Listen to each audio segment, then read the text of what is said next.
But again, so thanks to all the audience for attending this. Again, my name is Luca. I'm calling you from the IT University of Copenhagen. So I'm sorry I cannot be with you physically today, but that's what it is. So today I'm gonna talk about the work that we've done in the last couple of years about studying NFTs. So in general, my research is in the domain of data science, and especially in the domain of computational social science. We study NFTs because we think it's a very nice and unique environment of emergent collective behavior. And during this talk, I'm gonna give you an idea of what NFTs are and how the market of NFTs work. So let's see if all right. So let's start with some introduction. So let me introduce you to CryptoPunk number 5822.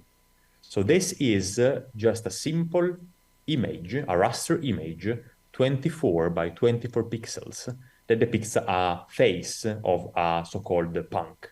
And this is a piece of art or a collectible in a collection of 10,000 pieces similar to this one. So this piece of art or collectible has been linked to an NFT, and I'm going to explain you what these NFTs are in a second. And the NFT connected to this piece of art has been created by a group of two people that call themselves Larva Labs, and it was sold for $24 million in February 2022. Just a simple 24 by 24 pixels image. Even earlier, in March 2021, when the NFT craze has reached the peak, this piece of art called Every Day is the First 5,000 Days, a piece of art that collects in a collage all the artwork that a digital artist called Beeple has produced over the course of 5,000 days. And the NFT connected to the piece of art was sold at Christie's, one of the major auction houses in the UK, for a whopping amount of $69 million, with the utter surprise also of the author, of the artist who produced this piece of art. So now, here the crucial thing is that what's being sold in this transaction is not the actual artwork, but it's the NFT that is connected to this artwork. So what is an NFT? So here you have two creators that we mentioned before, Larva Labs and our friend Beeple here. These people create digital art or digital collectibles. And then what they do is, in jargon is called they mint some NFTs, so some digital contracts that reside on a blockchain. And these contracts basically certify that a certain person, a certain entity, owns a certain piece of art in this case. So the NFT connects the JPEG of the image, so it links to a certain URL or any resource, in this case a piece of art, with an owner or a creator of this piece of art, and certifies this ownership digitally in a way that is publicly verifiable by everyone through the blockchain. Okay. So given that an NFT sort of certifies ownership, NFTs can also be traded. So the ownership of these NFTs can be translated from one person to another. So in this case, in this very oversimplified example, you see that this specific NFT of this piece of art from Beeple was owned in a certain, it's called in jargon, wallet on the blockchain. So it's linked to an address that is owned by a certain person. And through the blockchain, usually for the exchange of cryptocurrencies, in this case, the Ethereum cryptocurrency, the NFT can transition from one wallet to another. And this chain of transactions is recorded and stored forever and in an immutable way on the blockchain. So here, this person that I'm showing you on the slide is the person who actually bought for $69 million the piece of art from people. And at the end of the talk, I'll reveal who this person is. So in summary, what's an NFT? Just to have you introduced to this topic, especially for those who are not familiar with it. So NFT stands for non-fungible tokens.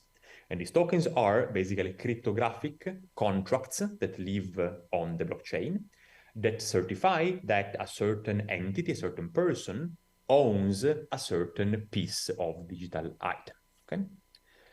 The reason why these things are called non-fungible is because they implement a principle of non-fungibility. So a fungible asset is something like money, like currency. So if I have a $1 bill, I can swap this $1 bill for any other bill, and that will be completely the same for me because it's the value of the bill that I care about, not the actual bill itself. So this is an example of fungible assets. Non-fungible assets are things that cannot be replaced. For example, if I own the Mona Lisa, then that's a unique piece that I cannot exchange for anything else that is equivalent to that. So this non-fungibility is what NFTs implement through the blockchain. So that's basically in summary, this digital certificate that proves that a certain digital asset is unique and owned by a certain person. It offers some certificate of also non-duplicability. So a certain NFT is unique and cannot be duplicated, even if the digital asset itself could be copied, right? So a piece of image can be clearly copied, but the NFT associated with that image cannot be copied.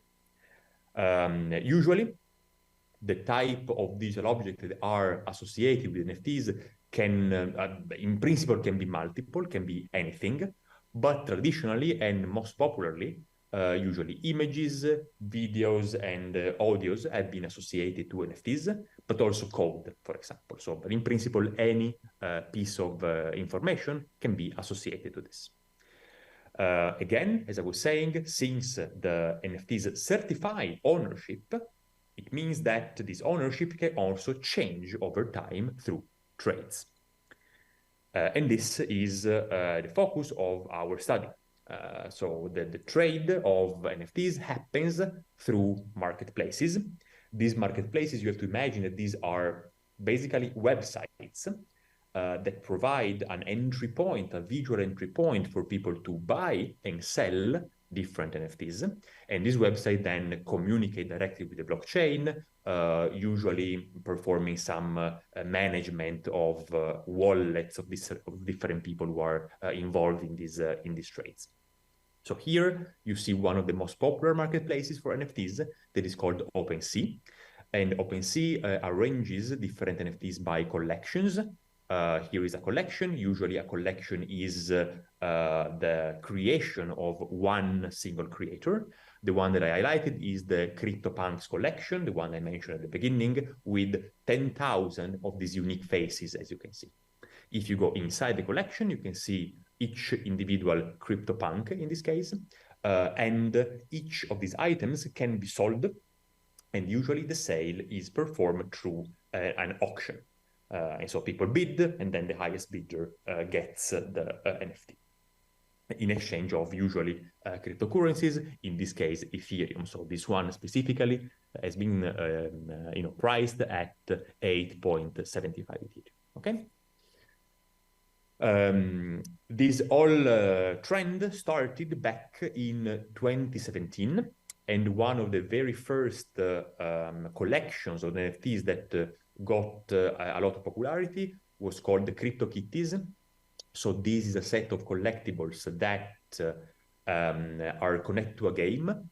So people owning pairs of these kitties could combine these kitties and produce a new kitten that inherits some of the features of the two parents in a way. So it's connected to a game, and so people created these things and started selling through the blockchain different specimens of kittens. Okay.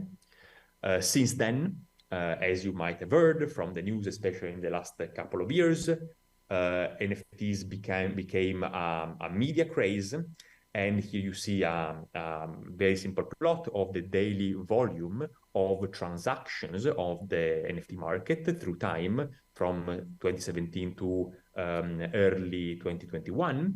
And please note here that the axis on the Y is logarithmic. So basically there's been an explosion in the mid 2020 and early 2021 of people buying and selling.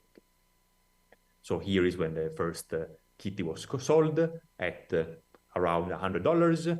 And then here you have this very iconic moment of the NFT history with the sale of Beeple's piece of art, and also sales of CryptoPunks for many millions of dollars. Things that you might also have heard about is that people started to create NFTs tied to any sort of digital asset.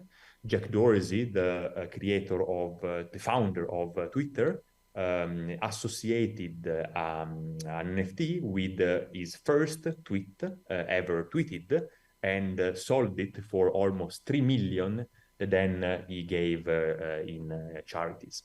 So things that might seem a little bit crazy, and probably they are, and all this craze sort of burnt with the brightest light around 2021, basically. So now, given this scenario, so given this technological background, and given all the interest that people have given to this phenomenon, some of the questions that maybe people had, or that you maybe here in the audience might have, are the following. So people are tempted to think that NFTs are a good way to revolutionize traditional markets.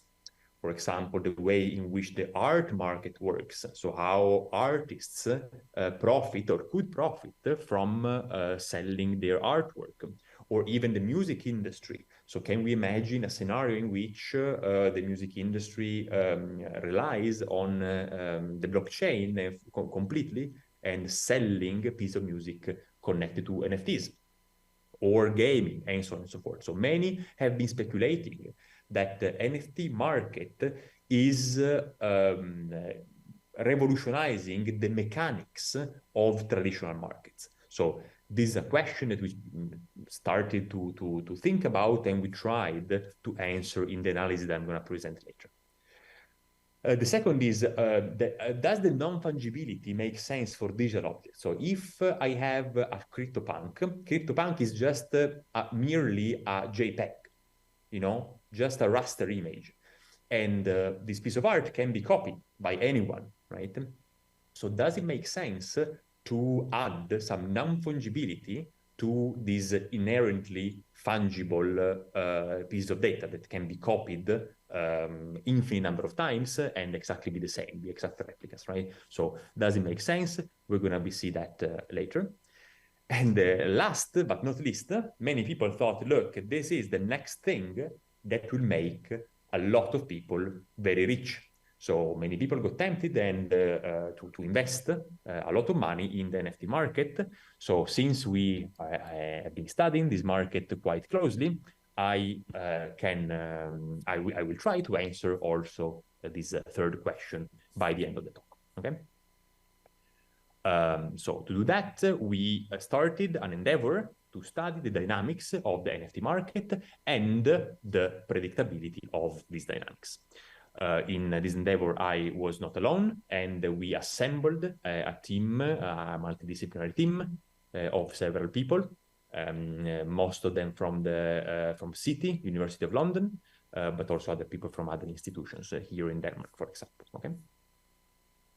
So the data that we collected for the study comes directly from the blockchain, but also from some metadata that we got from OpenSea, this popular marketplace that I showed you before.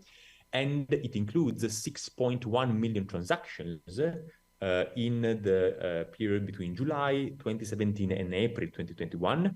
And here you can see a bit of statistics about the volumes.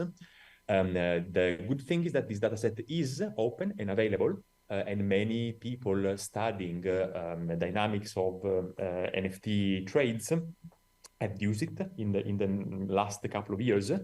So if you're interested in that, I will have some references at the end with also the paper describing the data and the URLs in which you download it. Now, out of all these NFTs and all these trades that we collected from the blockchain, and again, I want to remark, these things can be collected because everything is public.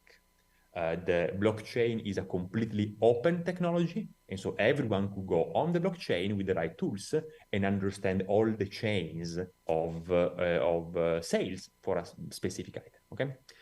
So what we did is we first, to reduce a bit the sparsity of our investigation, to clump together NFTs in different categories.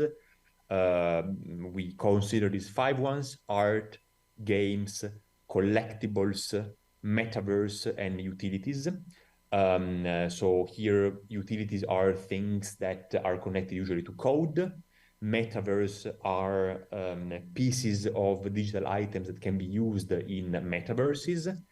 And the distinction between art, collectibles, and games is sometimes a bit not too clear, because clearly a piece of collectible can also be art, or a piece of art can be also an item in a game. So you should take this categorization a bit with a grain of salt, but roughly speaking, these are the 5 top sort of applications for NFTs, at least at the time, okay? Most of the collections are small collections, but some collection can have a lot of items, even more than 10,000 or 100,000, okay? Here, what you can see is a little bit of the diversity of a number of sales for a certain collection across different categories, represented in different colors here. Here you can see that the thing is very skewed. Most of the attention is focused on fewer collections, and then there is clearly a long tail of attention and sales, okay? If we look at the volume of transactions in terms of share, so dollars, and share of dollars and share of transactions, so the actual volume of transactions, we'll see that basically at the very beginning, everything started with a piece of art, so art pieces or even collectibles. So here it really depends how you categorize different NFTs. But then when the NFTs became very popular, so around 2020 and 2021, so the categories of NFTs that really have driven this domain were basically art and collectibles, in a way, as you can see from the top plot with this area chart, right? So art and collectible make up for maybe 90% of the volume of trades. And here, the very first thing that we wanted to investigate was how concentrated the market is. And that's a piece of finding that the people working in media and from the news picked up and were very surprised about, in a way.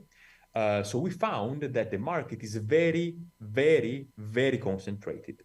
So here in this slide, which you can see at the top, is probability distributions of the prices of NFTs, the number of sales for NFTs. Remember that a certain NFT can be sold several times because it can pass from an owner to another owner many times.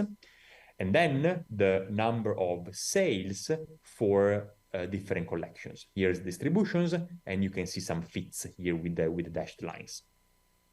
All the distributions are, as you can see here from the x-axis, quite broad, some power law distributed, meaning that you have a head and a very, very long tail in distribution, right? So here, one very, I think, striking piece of evidence is that only less than 1% of on all NFTs are sold more than 10 times. So these chains of trade are usually very short chains, and many NFTs are actually sold in 0 times or just once, okay? So the market attention is concentrated in terms of prices, the number of sales, on a very, very small set of NFTs, which is basically depicted here by these sort of power law distributed functions. Then what we did is, so given that we have different sales, NFTs transition from person to person, we started building a network of sales that you can see here growing over time. Here, every dot is a trader, and links between these dots are trades between different traders. You can see the explosion at the end of different trades. So here in this animation, you see the same network, and different colors are related to the collection that a certain trader preferred trading in. So purple nodes are people trading here in this area at the top, most often in the Cryptokitis art collection, okay? So now we have these very large, complex networks of transactions, and then we want to see some of the properties of this network, okay? So here, again, all the analysis that we've done for the network point towards a scenario of heavy concentration. Here we have the distribution of strength of nodes in this network. So a strength of a node in a network is the sum of the weights of the links that involve this node. So meaning the sum of the number of all trades I have done with all my trading partners in a way, okay? So high strength means that I, as a trader, I'm trading with many other people very often. So also here we see a similar distribution, a power law, meaning that the market is very concentrated. 10% of traders perform 85% of transactions on the vast majority of items. So here the market is basically concentrated on a quite small set of individuals. And also traders are very specialized. When they trade mostly in one collection. Here we have the percentage of sales that a trader performs in the top collection or second top collection versus the strength of the trader, so basically the activity of the trader. And we can see that across all different strengths, around 75% or more of trades are performed on one single top collection. So a lot of concentration on users and on collections. Then what we can see is to try to take a look at the relationship between sales and sale prices to see whether we can find some patterns that can also lead to the predictability of these prices in a way. So in this plot, what you can see is just an example of 6 different collections. And here is how you should read this plot. So on the x-axis, we have time. And here, every single row in these plots means the creation of a new NFT in that collection, okay? Then each NFT can be sold over time to different owners. And every little dot, which is depicted in blue, means that the sale has been done for a gain. So the person who sold the NFT gained some money out of it. Whereas if it's in red, the trade has been at a loss. So the person selling lost money compared to the money that they spend buying the piece of item, okay? So here you can see some patterns of, blue and red waves. And you can see the different collections might have different density of trades. So some collection being very sparse in terms of trades and some collection being very, very dense, okay? So here you can already see that NFT sales are not always tied to some earnings. Sometimes people also lose money in a way, right? So here, what we asked is, can we isolate some factors that can be associated with the NFT market value at a certain point in time? So we faced two tasks. The first, to predict the price of an NFT at a given time t, so the market price of that piece of item. And the second is predict whether the NFT will be sold within a time window starting from t. For example, with the probability that this piece of NFT will be sold within the next 2 years or 2 months. Okay, so let's see if we can predict this accurately. To do that, we used 3 categories of features. Visual features associated with the NFT, because as I was saying, art and collectible are basically the vast majority of piece of content here. And one would argue that the visual characteristics of these images or videos would be a criterion for people to buy them at a lower or higher price. The second family of features is centrality of sellers in the trade network. So if I have traded with many people and my centrality in the network is very high, maybe this means that I'm an expert trader and I will be able to sell my NFTs for more money. And then historical properties of the collection. So if there is a certain collection and this collection has a certain performance in terms of sale prices, then if a new item is created within that collection, how predictable this new price is compared to previous prices in the same collection, okay? Here, the method we use is very, very basic because the focus was not the method, but actually the data. So we just use a combination of regressions, ensemble classifiers, very, very traditional statistics or computer science methods, okay? Just a note, how do we extract the visual features? Again, very old school method. So we take the pixels, we use a pre-trained convolutional neural network like AlexNet, a very old one, to extract an embedding representation of this image, in this case, like a 4096 entry of a vector.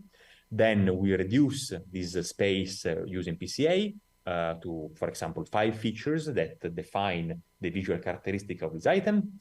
We repeat this for all the different items, and we put these features into a regressor. Okay, so very, very simple. So nowadays you could maybe use even more sophisticated ways of extracting these embeddings. Doesn't really matter much. This is a depiction of what AlexNet sees in terms of features. So the highlighted parts in these images are the parts that the convolutional neural network sees as more informative in the picture, and different layers of your AlexNet implementation can pick up different aspects of different NFTs. For example, the presence of a hat or a certain background or the beard and so on and so forth. Okay, so that's what it looks like in terms of the filters that the convolutional neural network basically applies. If we compute these vectors and project them into a very simple 3-dimensional space, so 3 principal components, what we can see is that objects that lie in the same category are visually more similar. So, for example, games are all clumped together in this portion, these regions of the space. Collectibles are down here, and so on and so forth. So there is basically a visual similarity within the same categories and also within the same collection, clearly. Okay. Now, given all these visual features, we can transition to network features. Here, this is another depiction of our network of trades, where nodes are addresses or users, and 2 nodes are connected if they ever exchanged or trade an NFT. We basically just computed a very simple centrality metrics, page rank centrality and degree centrality, meaning that the more central nodes are those who trade more centrally or more frequently with others. Okay. So if we put all this together to predict NFT primary sale prices, which means the price, the first price at which an NFT is sold ever. This is what we get. So here you have an adjusted R-square measuring performance of the prediction. This number can go to 0 to 1, and here we reach a maximum 0.6. And this is for different combination of predictors, just alone. So if I just use the median collection price to predict the price of a new item in that collection, my prediction is relatively good. So my R-square is 0.6. So the median price of the collection is by far the best predictor of future prices. If we ignore this information and just go on, for example, probability of resale in the same collection, or the things that I described before, centrality of the seller or visual aspects of the NFT, our performance is much, much lower. Clearly, what you can do is to combine different features together. And I think that the best one to take a look at here is the centrality plus visual features, so nothing related to the collection, that combined together can push towards maybe up to 33% here of adjusted R-square, 33, but not much, right? So here the takeaway is that the collection and the past history of the collections, the reputation of a collection, is the only strong predictor of sale prices, and centrality and visual features combined explain a very limited portion of the variance, just 30% or slightly more, okay? A very similar picture emerges if we try to predict NFTs secondary sale prices, so resales, basically, 1 month after the primary sale. This improves a little bit more on the centrality of visualization, but combined, these two things get to roughly an R-square of 0.4, which is not very high. Also, what we did is try to predict the occurrence of a secondary sale after a certain time t, so whether a piece of item will actually sell at all after 1 week, 2 weeks, up to 2 years. And here is the fraction of NFTs with a secondary sale. You can see that this curve goes up, but not very high. So after 2 years, only less than 25% of items are actually sold a second time. Okay? Here you can try to do some accuracy to predict different sale times from 1 week to 2 years, and here you have different F1 scores, so sort of accuracy for different time periods and different type of collections. But you can see that the F1 score most often is not very high. Let's say, in some cases can be a sort of a moderate type of prediction. For art, it gets a bit higher after 1 or 2 years, but in general, the F1 score is mediocre, let's say 0.3, 0.4, 0.5 at least. Okay, so predictability is not very good.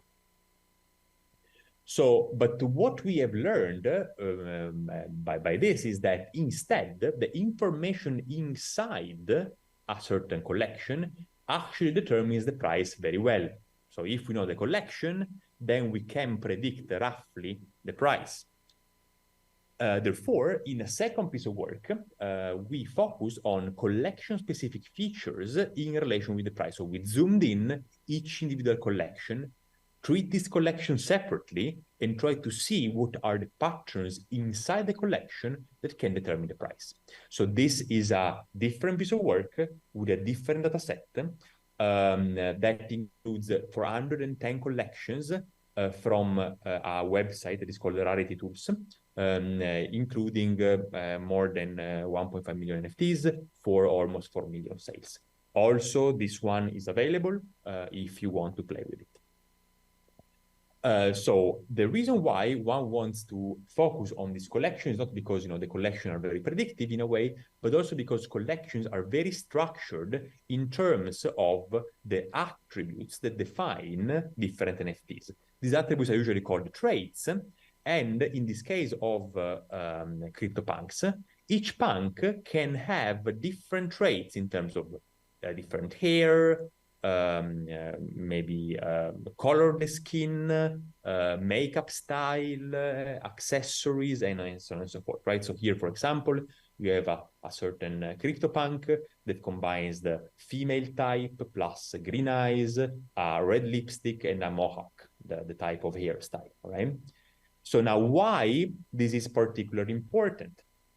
That's important because when people go on marketplaces and trade these things, the rarity of different traits is displayed to the users who wants to trade these things. So for example, we know that the type of female body is present in 35% of punks in the collection. Whereas, for example, the clown blue eyes are much rarer, it's just 4%. So this is very, very similar to the notion of collectible cards.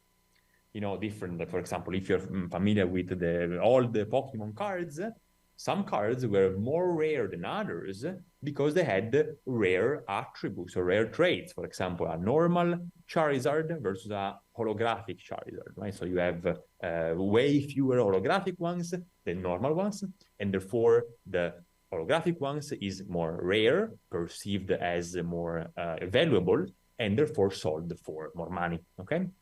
So does the same apply also here?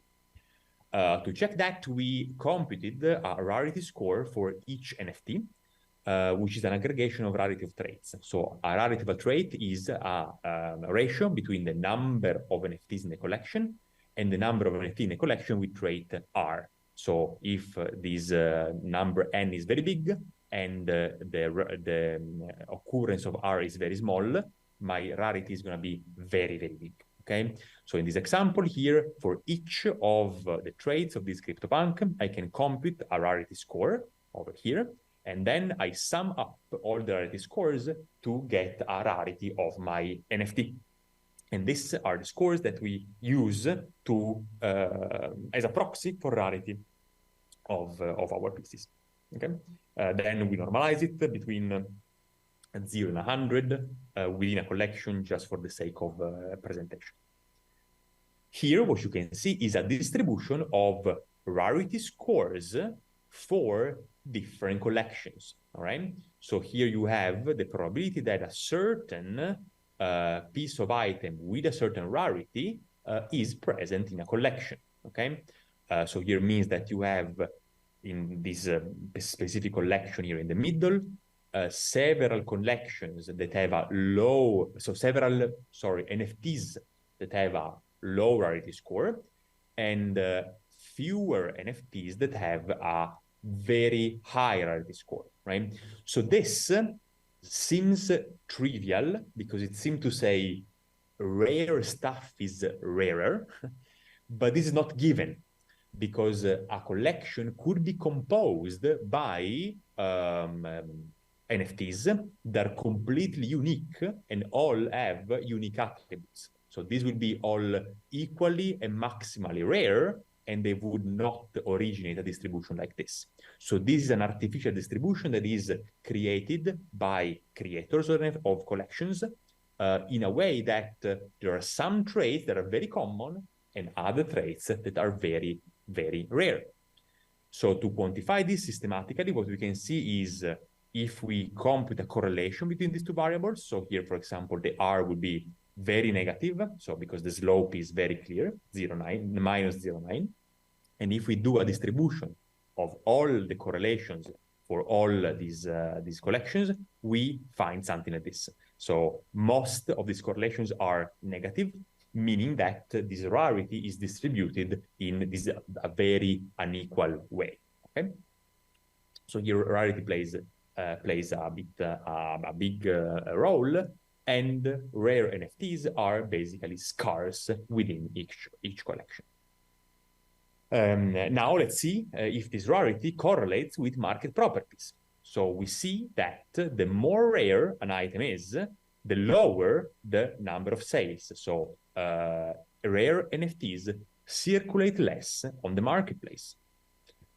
But most importantly, the highest the rarity, the highest the price. And here again, the scale is logarithmic. So if the rarity is very high, the price skyrockets. And then also you can say that if I buy a very rare NFT and then I sell it again, my return, so how much money I gain over my my initial purchase, is much higher for super rare NFTs. So 0.8 means here that I gain 80% over what I was spent before. So in summary, rare NFTs have a higher financial value and lead to higher returns. Also, surprisingly though, if you get an NFT which is very rare, usually you pay a lot for it. So the probability of negative returns also decreases. So it decreases the probability that I buy something and I resell it for a lower price than what I bought it for. So this is also good because if I have something more rare, I have more hope to resell it at a higher price. But here also what I want to emphasize is that the spectrum of Y values is not very big. So regardless of the rarity, you have at least a third of probability, basically, to resell your NFT for a lower price, okay? So which is, I think, pretty striking. So in many, many cases, reselling doesn't mean that you're gonna gain some money out of it. So what is the big picture over here? The big picture of these two pieces of work is the following, is that the NFT market is very, very concentrated on a very few players and a very few pieces of content. The vast majority of trades is performed by 10% of traders, and the volume of trade is concentrated on top 1% of NFTs and collections. In the general case, the market prices are not very predictable. So if you run a collection agnostic, you can explain maybe up to 40% of the variance of prices if you're lucky, which translated in layman terms means that you don't want to use such an automatic predictor to risk your own money. It means that you're going to lose a lot of money if you rely on this. Also, prediction of occurrence of resales are more accurate. So you can, sales are very rare. So if I buy an NFT, it's extremely likely that I'm not going to be able to resell it at any point in time. Within each collection, rarity seems to be the major driver of prices. So if my rarity score is 100, my likelihood of reselling this for a much higher price skyrockets. And I also have more returns. But still, the probability of getting negative returns is very, very big. So to answer the question that we had at the beginning, I want to leave you with this. So is the NFT market revolutionizing traditional markets? Well, this is still a bit early to say, but our empirical findings are quite against this democratization tale in which everyone participates in the market because now it's accessible to everyone. This is very false. Very, very few players act on the market and move most of the money. Does non-fungibility make sense for digital objects? So is it meaningful, the fact that an NFT is a unique thing? In the end, if rarity is what drives prices, then it would be completely equivalent for me to exchange my NFT with a different NFT with the same rarity, basically. So people here are after rarity rather than non-fungibility, rather than uniqueness. And also, will buying NFTs, especially now in first quarter of 2023, make me rich? Most definitely not. Very few people manage to actually sell and resell NFTs for a profit, and very, very, very few for a large profit.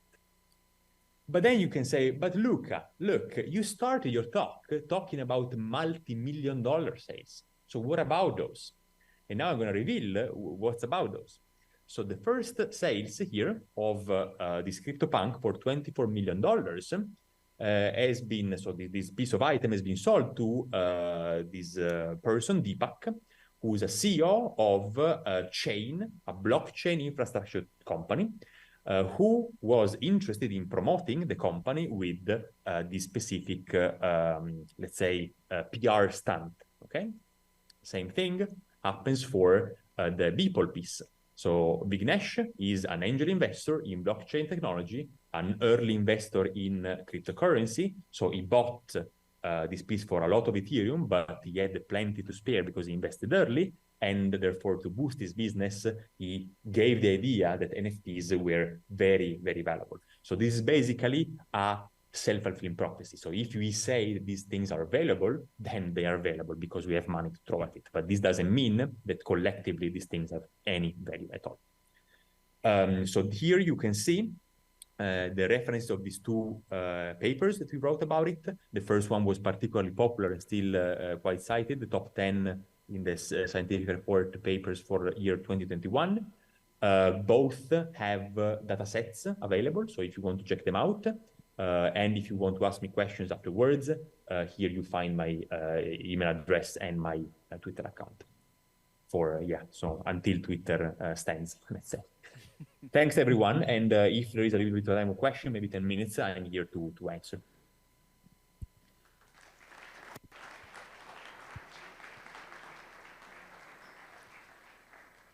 Thank you very much, Luca, for the talk. Thanks. We have some time for questions. Just one comment from my side. It's a very interesting, this study is a very interesting example of applications of complex networks, theories, and also metrics to answer real-world questions. Very interesting study. About NFTs, I still don't get the point of all this fuzz about NFTs. Like I'm really trying to find out potential applications. Like, but it always sounds like some I don't know, collective insanity. So it's yeah. And I think it's a good comment. So I think there are good and bad things about this whole craze. So what NFTs turned out to be ultimately is basically investments assets. Yes. So people try to give the perception that these things were very valuable to get people to invest in these things and profit out of it. So that's basically what they came out to be. The good intentions out of this were noble in a way. So for example, imagine an artist that can use NFTs to sell these NFTs, sell his art to crowds. And the blockchain has also very nice properties also of handling royalties, for example. So for every time a certain piece of content is resold. So I think, especially the world of art poured a lot of expectations and hopes of democratization of the art market that at the moment is ruled by very few auction houses and companies. But in all honesty, this didn't happen. Mm-hmm. So all the good type of intentions that people hoped blockchain technologies and NFTs in particular were fulfilling are not there yet. So yeah, that's how I see it. I see. And do you see potential applications like, for example, I don't know, a weapon in a game to have an NFT and then people can actually, it would have some sort of a unique, you could sell it, right, to other players, something like this, right? Or even some underground, like I don't know, some black operations like black market operations like I don't know, money laundering or something. How do you see this potential good and bad applications? Is there any? I see the point with the art. I see the point in how it is right now. But maybe as a technology, what's your perspective on this? No, absolutely. So here, I mean, in terms of the black market, there are several studies from my colleague Andrea Baronchelli who studied black markets for cryptocurrencies. So it's very well known that cryptos are now used to purchase, for example, weapons on the black market or to launder money. That's very clear. And NFTs are also so there are very solid suspicions of NFTs being used to launder money, basically dirty money. So I think that these sort of nasty things are already there in a way, and especially for cryptocurrencies more than NFTs. For NFTs, the main point is to prove ownership of a certain item. And as you were saying at the very beginning, this can be used to prove that you own a digital piece of item that can also transfer across contexts. For example, if you have several different metaverses or games and you buy an item, you can transfer this item across these different domains. So one of the big hopes of people investing in metaverse technologies, and our dear friend Mark Zuckerberg, first of all, we're hoping that NFTs would have helped the emergence of metaverses. At the moment, in 2023,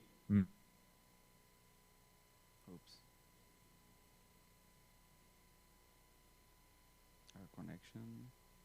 Or business opportunity out of this. And so also the opportunity for NFTs to have a killer application in that domain is sort of fading at the moment. So if I have to list, what is the killer application in NFTs, there is at the moment none. That's the reality. I see. Thank you. Let me grab some questions here from the audience. Sure. Hi. Thank you for the good presentation. Very interesting. Thanks. When there is the NFT craze, I read some news and read some of the interesting technical aspects of the technology, and for some time there were some cases where people kind of exploited. For example, I don't know if that changed later, but the fact that you actually put a link to the actual asset that the NFT is representing. Some people using malware to try to steal other people's collections in OpenSea, I think, or one of the places that happened. And I wanted to know if maybe your data collection kind of could find those cases and do some analysis of how widespread those kinds of problem were. I don't know if I think they could have forked the blockchain, kind of undo some of the bad practices, but I don't know if your data collection have some kind of data from those kind of situations. Yeah, no, this is an excellent point. Thanks for the question. That's indeed a phenomenon that emerged. So from NFTs, you can basically execute code. And so if you sell a certain NFT to a certain person, you can, nudge a certain code execution. And this thing has been proven relatively easy to hack. We don't have any information about that in our data set, especially because, it's basically images. And in the data set, we have all the metadata, not the images themselves, because it's literally terabytes of images.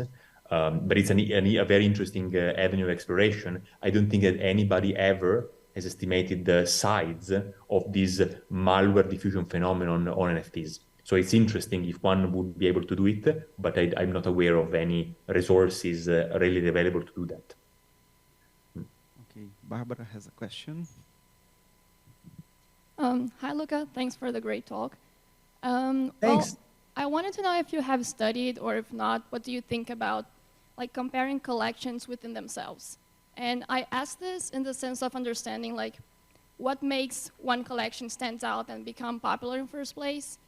What makes people want to buy from one collection, and how do they really become popular?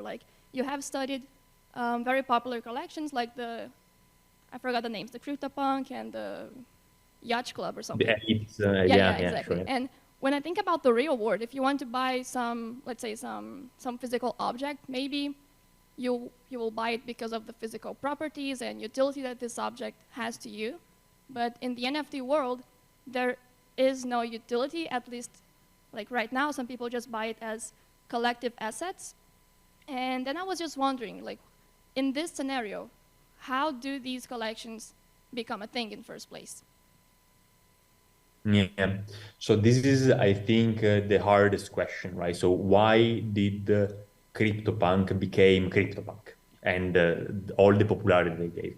It's, I think, impossible to answer this thing. So clearly, there is a first mover advantage of doing something new. For example, these pixelated images was the first thing, the first occurrence on a blockchain. But why it became particularly popular is very hard to say. One thing we can say, though, is that work that has been published very recently, I think the web conference this year, so we'll be presenting next year, they looked at the copycat effect. So once the market realized the CryptoPunks were very popular, what you can track is the visual similarity between the CryptoPunk collection and other collections, and see that this visual similarity drives the price. So people perceive that things similar to a popular thing were also valuable and popular, right? So this you can track downstream, but answering to the question of why the very first example became super famous, it's very hard to say. One might argue that the visual appeal of certain things was more effective than others. Maybe, I don't know, it became popular through some channels. We thought at some point, but we never did it. I think it's a good suggestion for work if you want to do this, to understand the relationship between the performance of a collection and the chatter about that collection through social media, for example, Discord, which has been used very extensively to talk about these things.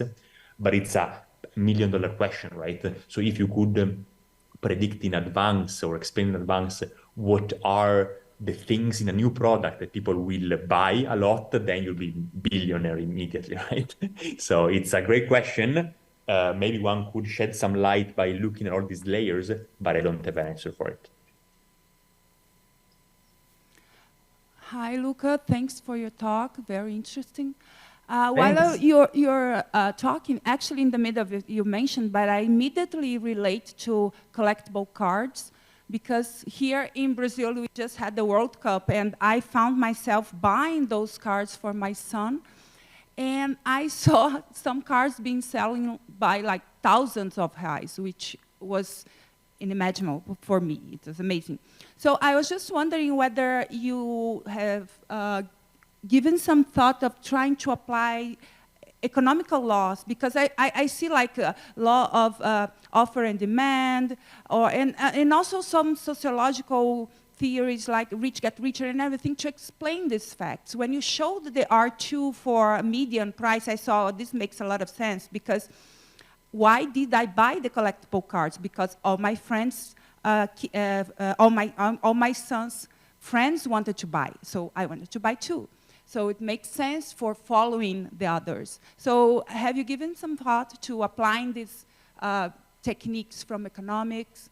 And in that sense, sorry for the second question, do you think this is a sustainable market, or this is going to explode sometime with this sort of figure, $69 million for one item?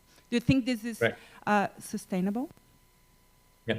So to the first question, yes, partially we did it, but very partially. So in the second paper that we published about rarity, so all these rarity laws connected to price have been studied by economists in relation to things such as baseball cards, these collectible cards. So all this sort of theory of rarity driving prices is known. And basically what we found is the same laws apply for the NFT market.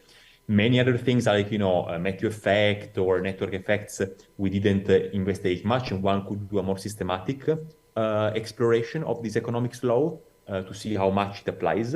And I believe that many would. But for the rarity one is the one that we closely matched in a way.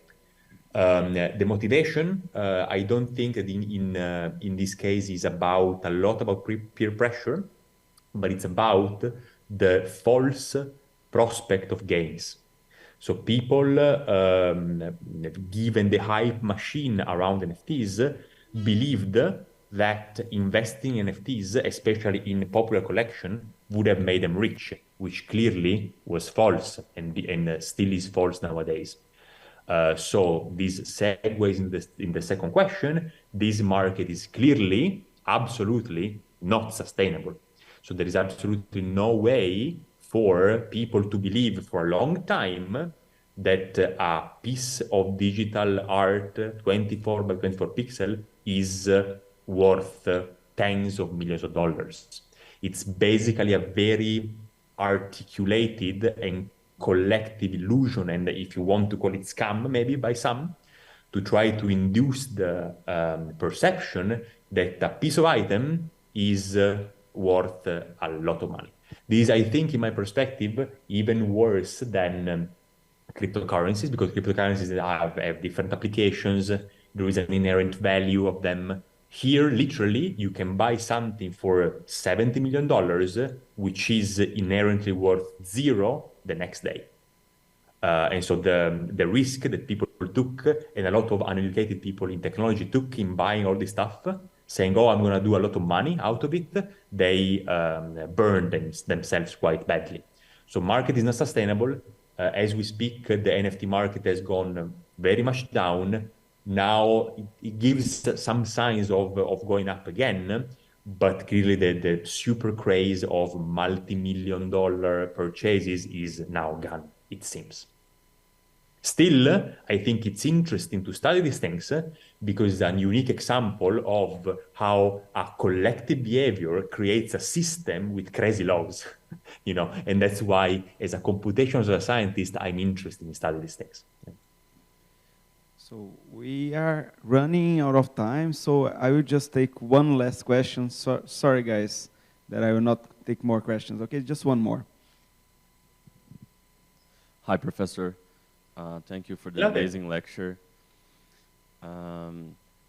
Well, considering if we could somehow change the guidelines that operate the market, or maybe we could create our own NFT market, for an example, would you have any insights on how we could promote more fairness in order to avoid that very few players and very few assets concentrate most of the trades? Yeah, so that's you know, an excellent question and the usual old story. So the market goes crazy, we need to regulate the market. So you need a regulator. So, but this goes inherently against the purpose of NFTs and decentralization. So you want something, a market that is completely decentralized and therefore basically unregulated, right? So putting regulations is something that, you know, now nations are doing for cryptocurrencies, for example. For NFTs, it's going to be very hard. You know, I don't see a lot of incentive from nations to do that. But at the same time, basically, we defeat the purpose of you know, selling stuff for high prices. So I don't think that this will never happen. But what you are hinting at is we put regulations on top of a completely unregulated market, which is what human society have done for centuries now. And I don't think there is an obvious motivation or incentive about why NFTs should be regulated, given that the truth is now self-evident that for the time being, this is mostly a scam than anything else, you know. But it's, yeah, a great comment, I think, yes. Okay. Let's thank Luca again. Thank you, Luca. Thanks. Thank you very much. Thanks, everybody. Hope to see you soon. Absolutely, yeah. And have a good rest of the day. And yes, hopefully I'll see you around in some conferences, all right? See you. Bye-bye. Bye, everyone. Bye-bye.